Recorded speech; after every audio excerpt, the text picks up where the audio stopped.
నేను గారికి చాలా స్వాగతం, మీ అందరికి నమస్కారం.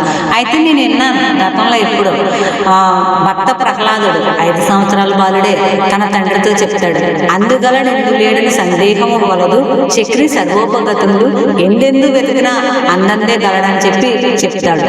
నేను చెప్తాను, అందుగలడు ఎందు లేడని సందేహము వలదు, గురువు సర్వోపగతుడు ఎందెందు వెతికినా అందందే గురు కృప, గురు కటాక్షము, గురువు గారి యొక్క వీక్షణము కలదని నేను చెప్పగలుగుతాను. ఎందుకంటే మనకు జన్మనిచ్చింది తల్లిదండ్రులే, కానీ గురువులు మనకు అవ్యాజమైనటువంటి ప్రేమనిస్తారు.